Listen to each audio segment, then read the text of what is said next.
Welcome to my classroom চ্যানেলে তোমাদের সবাইকে স্বাগত। আজ আমরা পড়ব class 8 lesson 12 someone by Walter John de la Mare. কবিতা ও কবি পরিচিতি শুরু করার আগে ওয়াল্টার জন ডেলামেয়ার বা সংক্ষেপে ওয়াল্টার ডেলামেয়ার তার সম্পর্কে আমরা সংক্ষেপে জেনে নিই। ওয়ার্ডসওয়ার্থ যেমন ছিলেন প্রকৃতিপ্রেমিক কবি, প্রকৃতিকে ভীষণ ভালোবাসতেন, প্রকৃতির মধ্যে তন্ময় হয়ে যেতেন, প্রকৃতির মধ্যে হারিয়ে যেতেন। তাই তার ছত্রে ছত্রে কবিতার অধিকাংশ কবিতার প্রতিটি ছত্রে ছত্রে প্রকৃতিপ্রেম লুকিয়ে রয়েছে। ওয়াল্টার জন ডেলামেয়ার তার শখ ছিল সম্পূর্ণ অন্যরকম।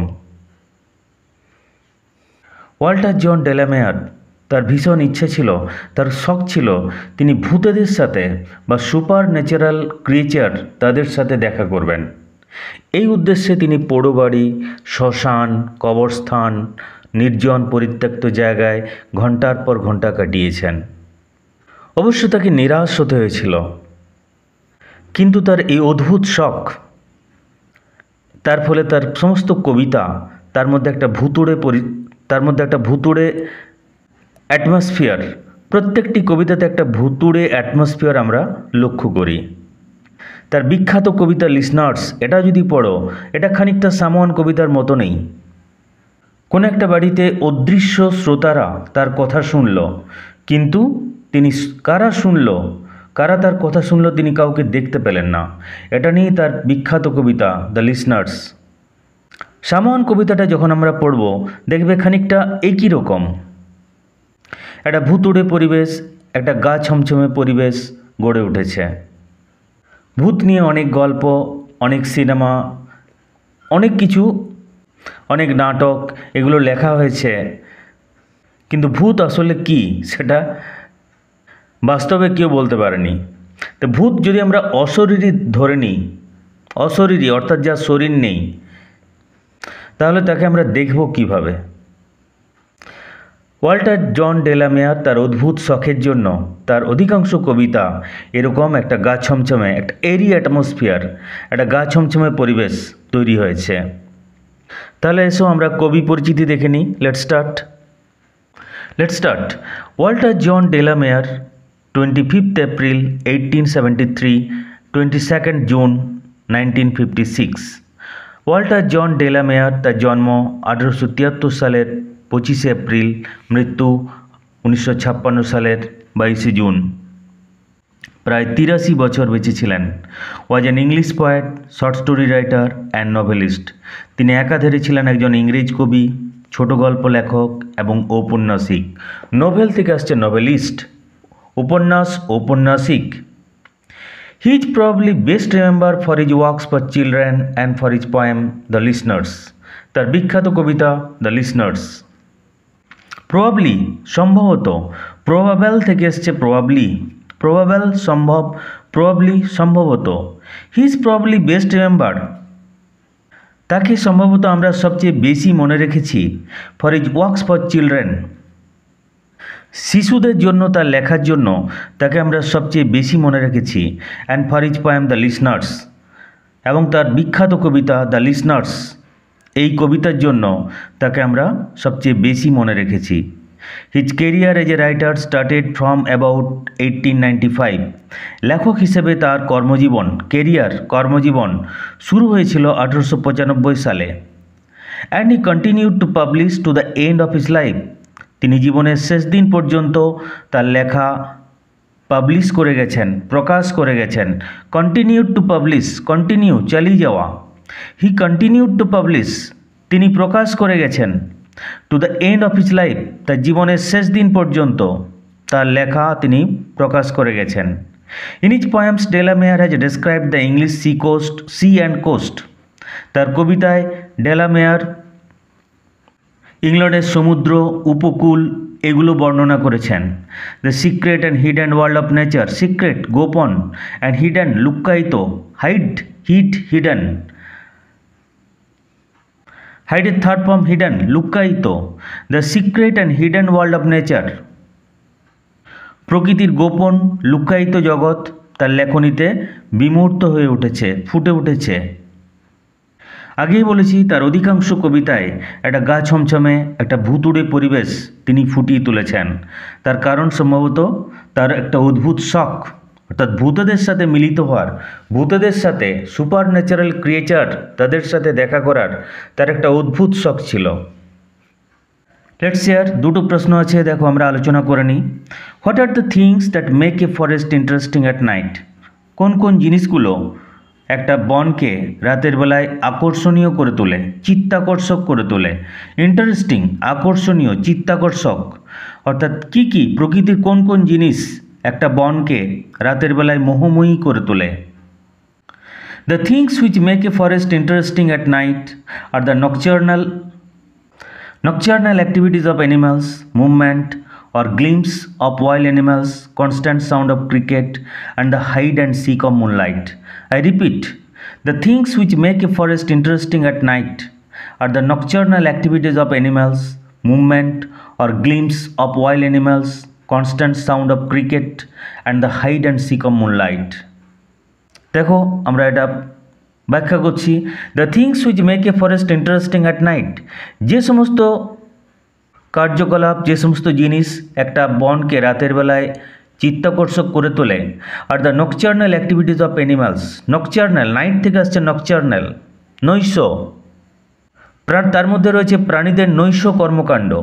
নকচার্নাল অ্যাক্টিভিটিস অফ অ্যানিমালস, প্রাণীদের নৈশ কর্মকাণ্ড।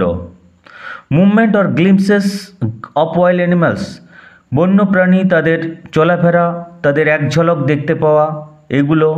কনস্ট্যান্ট সাউন্ড অফ ক্রিকেট, ঝিঝি পোকার ক্রমাগত ডাক, কনস্ট্যান্ট, ক্রমাগত। And the hide and seek of moonlight, চাঁদের লুকোচুরি। এই জিনিসগুলো রাতের বেলায় একটা বনকে আকর্ষণীয়, মোহময়ী করে তোলে। Would you prefer staying alone? দ্বিতীয় প্রশ্ন, would you prefer staying alone in a forest at night or would you like to have your friends with you? Give reasons for your answer. Would you prefer staying alone in a forest at night? রাতের বেলায় তুমি কি একটা বনে একলা থাকতে পছন্দ করবে? আর would you like to have your friends with you? অথবা তুমি কি চাও যে তোমার বন্ধুরা তোমার সাথে এসে থাকবে? তোমার উত্তরের সপক্ষে যুক্তি দাও। এর উত্তর স্টুডেন্ট টু স্টুডেন্ট ভেরি করবে। যারা একটু বোল্ড, সাহসী, তারা বলতে পারে I am bold enough to stay alone in a forest at night.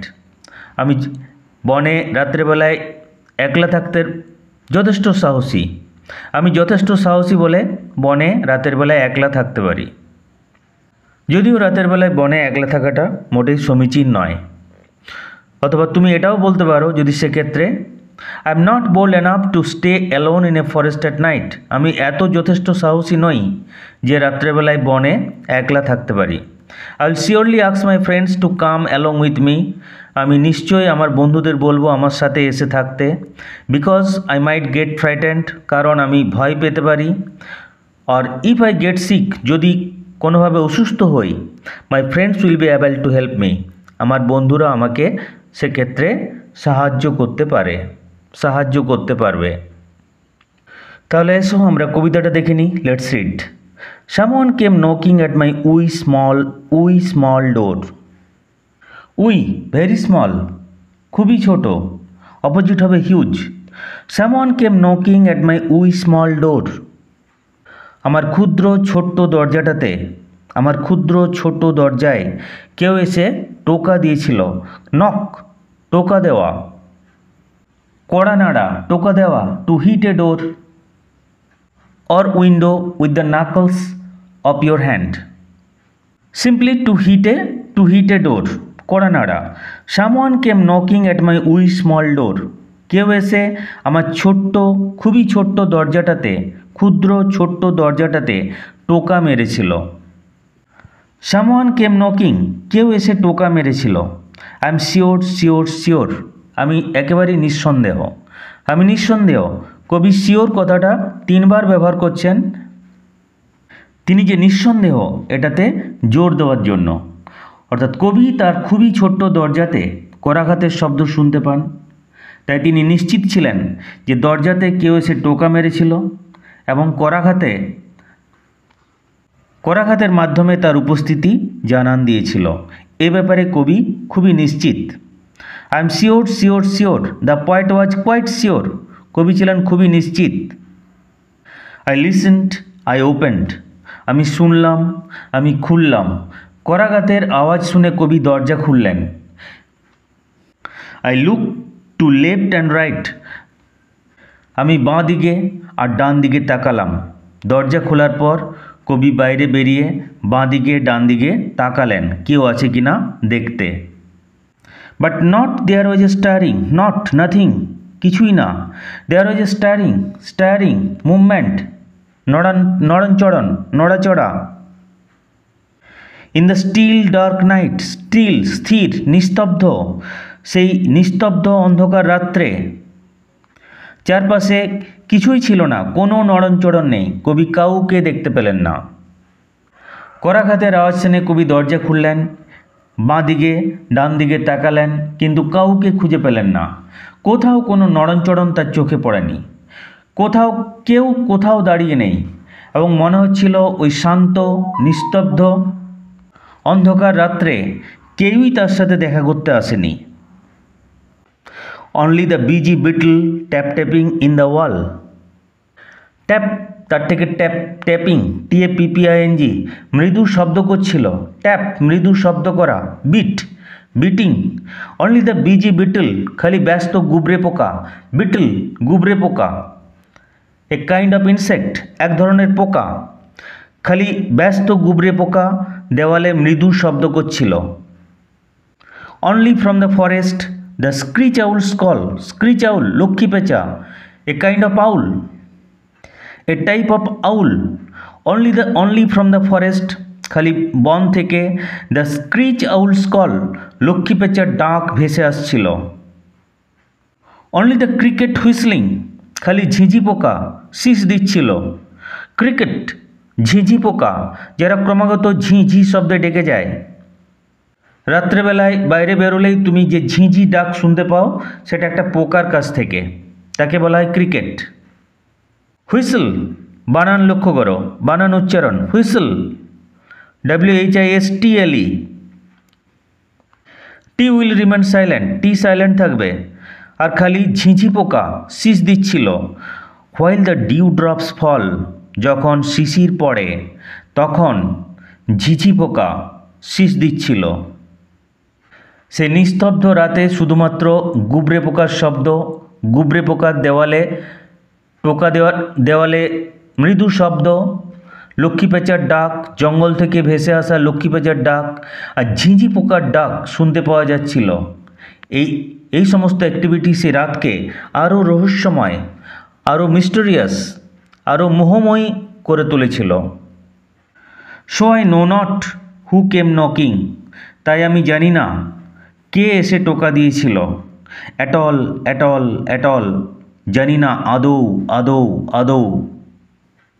আদৌ কথাটা এই যে কবি বারবার ব্যবহার করছেন, পুনরুক্তি করছেন, এটা আমাদের সাহায্য করছে যে দরজার সামনে হয়তো কেউই ছিল না। হতে পারে পুরো ঘটনাটাই তিনি তার কল্পনাপ্রসূত, তিনি কল্পনা করেছিলেন। এই হচ্ছে সংক্ষিপ্ত ছোট্ট কবিতা, বেশ সুন্দর কবিতা।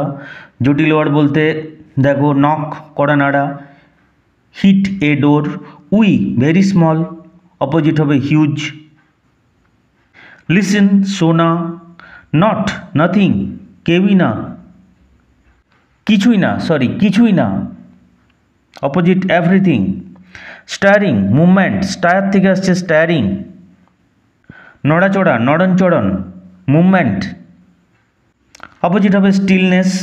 In the still dark night, still নিস্তব্ধ, স্থির নিস্তব্ধ অর্থে নিস্তব্ধ অন্ধকার রাত্রে, বিজি বিটল ব্যস্ত গুবরে পোকা, ট্যাপ ট্যাপিং ট্যাপ মৃদু শব্দ করা, বিট, স্ক্রিচ আউল লক্ষ্মী পেঁচা, হুইসল শীষ দেওয়া, তার থেকে আসছে হুইসলিং, ডিউ ড্রপস শিশির।